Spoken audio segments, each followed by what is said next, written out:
Hola amigos, hoy desarrollamos el tema colecistitis aguda y crónica. Debemos definir que las colecistitis son los cuadros clínicos causados por la obstrucción total o parcial del infundíbulo o el conducto cístico por un cálculo y que desencadena una inflamación en la vesícula biliar. En la parte anatómica siempre se han descrito dos triángulos, el triángulo de Boudet y el triángulo de Calot, que tienen como límites ambos tanto el conducto cístico como el conducto hepático común y colédoco y el borde inferior del hígado. Entre estos se forman dos triángulos. El triángulo de Calot, en cuyo interior se localiza la arteria cística, y el triángulo de Boudet, que es un triángulo superior y crítico donde se puede lesionar la arteria hepática derecha. ¿Qué es la colecistitis aguda entonces? Dentro de su causa etiológica vemos de que la colecistitis aguda se puede deber a las siguientes causas. Litiásica, cuando está mediada por cálculos; alitiásica, cuando se presentan en enfermedades como las quemaduras y grandes politraumatismos, sepsis con falla orgánica o sin esta, cirugía mayor, uso de la nutrición parenteral prolongada y la diabetes mellitus. Entre estas media, como factor fisiopatológico, la isquemia a nivel de la vesícula biliar. Y entre otras causas también pueden deberse por parásitos intestinales, ascaris fascioloso, giardiasis, que obstruyen el conducto cístico o que tenga un meso muy grande y se tuerza la vesícula sobre esta, algunas enfermedades inmunitarias como las vasculitis y en poco porcentaje los tumores malignos obstructivos a nivel del conducto cístico. Fisiopatológicamente entonces, la obstrucción del conducto cístico está originada la mayor parte de los casos por los cálculos. La vesícula se va a llenar y se va a poner tensa, además va a aumentar la saturación de las sales y los ácidos biliares. Entonces se desencadena una respuesta inflamatoria mediada por la lisocitina, prostaglandinas 1,2, E2 y el factor activador de plaquetas, que por último a estos se adicionan procesos bacterianos como E. coli, Klebsiella y Streptococcus fecalis. Entonces veremos de que va a ocurrir una infección, una obstrucción y una isquemia que nos pueden llevar a la necrosis y hemorragia de la vesícula biliar, la obstrucción al edema, y todo esto va a producir, si pasa el factor agudo, a un inicio de proceso de cicatrización, fibrosis, y en algunas ocasiones también se pueden llegar a perforar y a comunicar con los órganos vecinos. ¿Cuál es la clínica? El dolor va a ser la presentación más común y tendremos un dolor localizado en el hipocondrio derecho, un dolor de tipo opresivo o de tipo cólico y espasmódico, donde encontraremos que tiene además de esa localización, una intensidad entre 6 a 8 sobre una escala de 10, se puede irradiar hacia la región escapular derecha o hacia el hombro derecho y tiene una duración de varias horas, inclusive mayor a las 12 horas. Este dolor se inicia después de la obstrucción a los 15 minutos hasta máximo de 3 horas y vamos a encontrar como signo característico de esta enfermedad en la colecistitis aguda el signo de Murphy positivo. Como otros síntomas y signos acompañantes encontraremos anorexia, náuseas, vómitos y elevación de la temperatura con 38 a 38.5 grados centígrados. Entonces, de acuerdo a la clasificación que existen varias sobre la gravedad de la colecistitis aguda, debemos decir que una colecistitis aguda es leve o grado 1 cuando se presenta en un paciente saludable sin disfunción orgánica, con solo cambios inflamatorios leves en la vesícula biliar y donde la colecistectomía se la puede hacer en forma segura algunos días después o con un riesgo operatorio muy bajo. La colecistitis moderada o grado 2 se acompaña de las siguientes condiciones: un conteo de leucocitos elevados mayor a 18.000 por milímetro cúbico, una masa palpable en el cuadrante inferior derecho de abdomen, la duración de un cuadro clínico de más de 12 horas de evolución y una marcada inflamación local que puede existir acompañada también de una peritonitis biliar si se perfora, un absceso perivesicular, absceso hepático, etc. Y la grave, que es la de grado 3, esta se acompaña por signos de disfunción orgánica, disfunción cardiovascular, que se presentará con hipotensión y la utilización de dopamina, una disfunción neurológica, donde el nivel de conciencia se encontrará alterado, disfunción respiratoria, renal, hepática y hematológica. Esta va a tener un mal pronóstico y una alta mortalidad.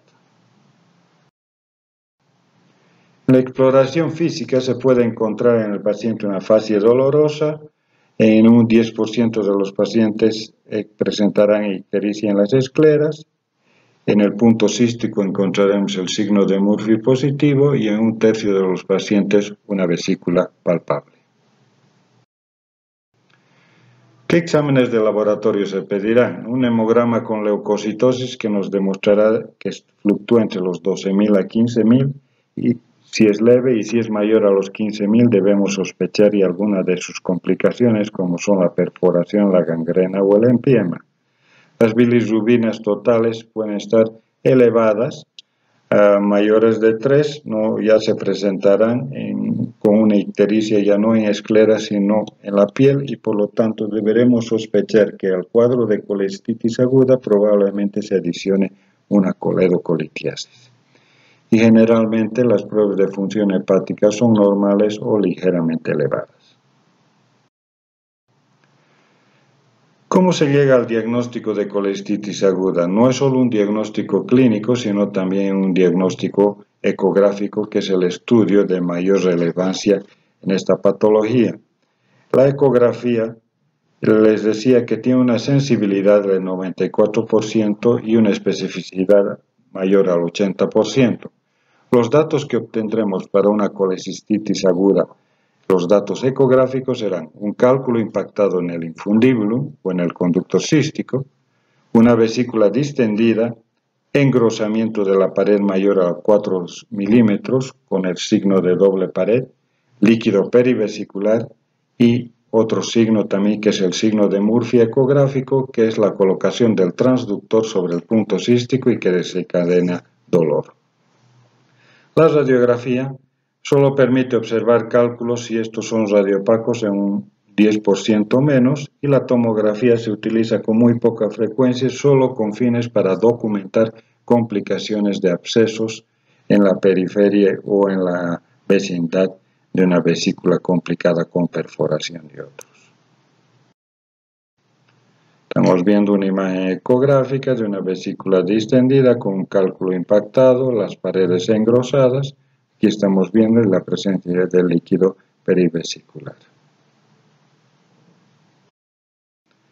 ¿Qué complicaciones entonces? La infección estará presente en el 50% de los pacientes. Entre los gérmenes más comunes son los gram negativos, E. coli, Enterobacter, Klebsiella, Proteus y algunos como la Salmonella y Shigella ocasionalmente.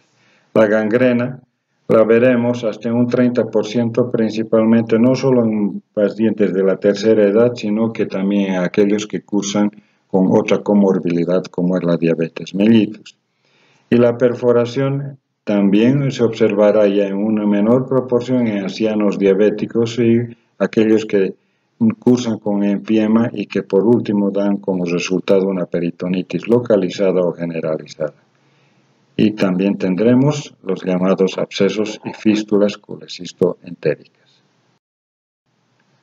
En el diagnóstico diferencial de todo dolor en el cuadrante superior derecho o hipocondrio derecho más en el epigastrio, siempre se debe tener el cuidado de hacer un diagnóstico diferencial con otras enfermedades que pueden simular un cuadro de colecistitis, como son la úlcera péptica, pancreatitis, apendicitis, hepatitis, etc. Como les decía, el diagnóstico de colecistitis, tanto aguda como crónica, no es solo un diagnóstico clínico, sino también ecográfico. Tratamiento médico. En las colecistitis se debe dar en primera instancia, una vez diagnosticado y llegado a esa conclusión, se puede dar en pacientes con falla renal. El antibiótico de elección debe ser ajustado de acuerdo a las guías de Stanford, y el tratamiento con antibióticos se indicará como premisa utilizando la gravedad de la colecistitis. En grado 1 se puede dar un antibiótico profiláctico antes y después de la cirugía, pero ya en las de grado 2 y grado 3 se debe dar antibióticos en dos tipos asociados y en forma de tratamiento. Además, se puede agregar metronidazol endovenoso cuando se sospecha la presencia de gérmenes no solo gram negativos, sino también anaerobios a nivel de la vesícula biliar. Aquí algunos ejemplos: las levo y cipro como fluoroquinolonas o las cefalosporinas orales.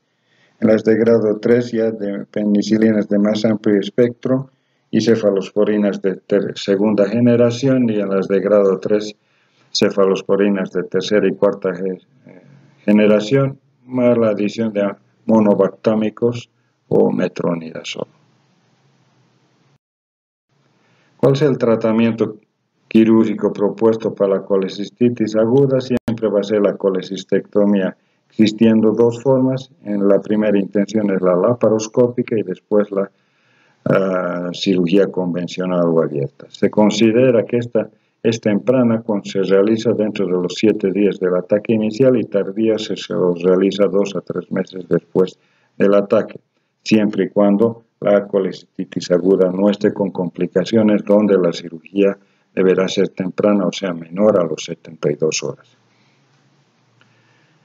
En la laparoscópica se prefiere el tratamiento, y que es la técnica de elección, porque permite una recuperación rápida, requiere menor estancia hospitalaria, reduce costos de tratamiento y la reincorporación al trabajo es muy rápida. El tratamiento entonces quirúrgico, además del médico, es la colecistectomía, y como les decía, esto viene a reafirmar con la anterior afirmación que les di. En las de grado 3, el manejo urgente de la falla orgánica se debe ver, el tratamiento de la inflamación local de la vesícula, y en ocasiones la colecistectomía puede estar de alguna forma contraindicada por el estado general del paciente, y una de las mejores opciones puede ser también la colecistostomía o drenaje de la vesícula biliar, que puede ser percutánea o abierta también.